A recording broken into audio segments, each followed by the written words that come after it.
O ex-presidente Jair Bolsonaro, indiciado, por essa suposta tentativa de golpe de Estado, ele orientou aliados a apresentarem um PL, um projeto de lei que limitaria o prazo de conclusão de inquéritos a 6 meses.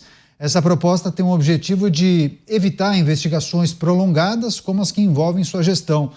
Jair Bolsonaro e seus apoiadores frequentemente criticam investigações que consideram politicamente motivadas, O projeto que está sendo elaborado por deputados do PL, que deve ser protocolado em breve na Câmara dos Deputados, e a gente vai trazer, claro, as informações e todos os detalhes quando ele for apresentado.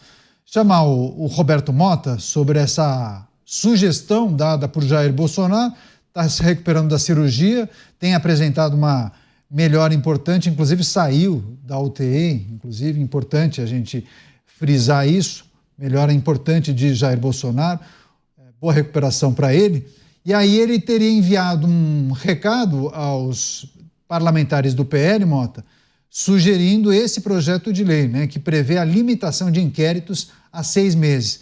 O objetivo é aquele de evitar inquéritos eternos, inquéritos que fazem aniversário.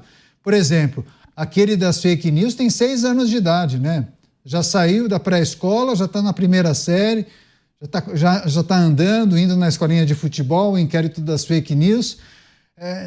O que você acha dessa ideia de limitar a 6 meses os inquéritos abertos, hein, Mota? O presidente Bolsonaro tem razão quando diz que há uma lógica seletiva sendo aplicada no Brasil de hoje. Infelizmente, me parece, pela natureza do problema, me parece muito difícil se conseguir um remédio jurídico contra isso.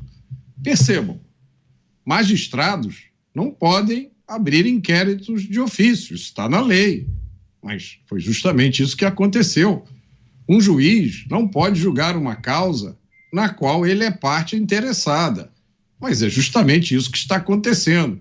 Eu acho essencial que a duração dos inquéritos tenha algum limite, mas se uma lei determinando isso for aprovada, qual é a garantia que a gente tem que essa lei vai servir para alguma coisa? Você, Dávila, pegando a notícia em destaque, é preciso a gente também, talvez explicar ou fazer essa reflexão com o nosso público. O inquérito que dura tanto tempo tem um objetivo muito diferente daquele para o qual ele foi aberto, Caniato, uma das coisas para avaliar uma boa justiça é que ela precisa ser eficiente e célere. Justiça que demora anos não é justiça, é injustiça.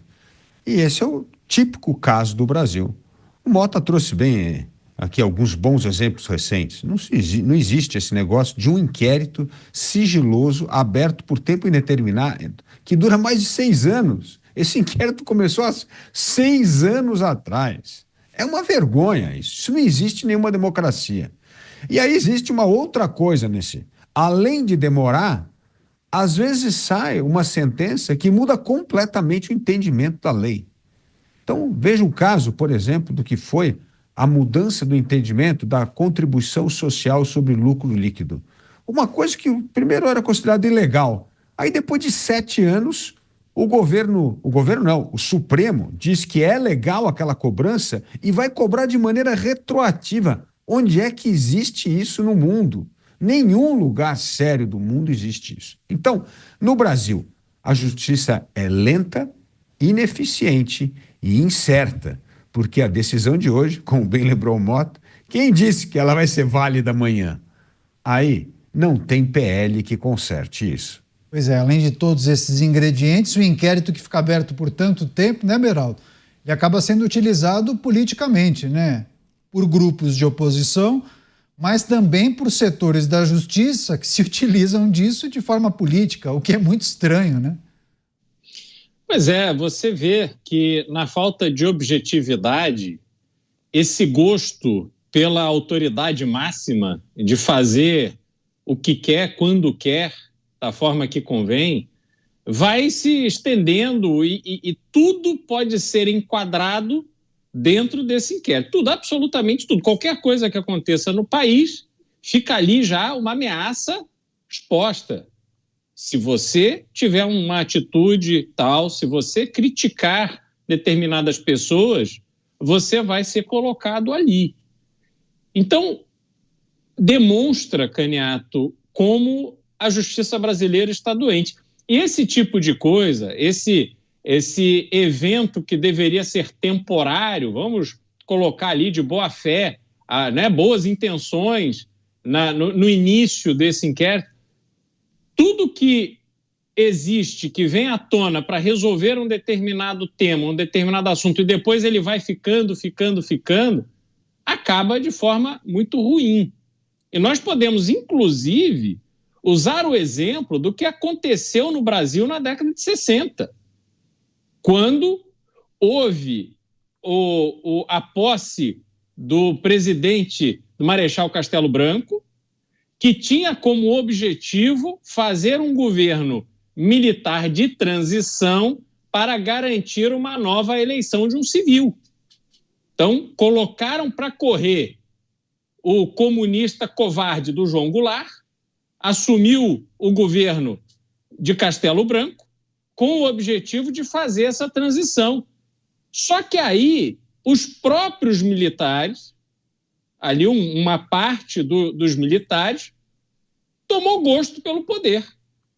E isso, infelizmente, o plano inicial foi colocado de lado e os militares ficaram ali sendo sucedidos a contragosto do Marechal Castelo Branco, que infelizmente veio a falecer não muito depois de ter deixado a presidência. Fez muito mal ao Brasil. Não deveria ter seguido esse caminho, sobretudo naquela época em que havia muita gente qualificada para assumir a presidência e dar o rumo necessário ao país.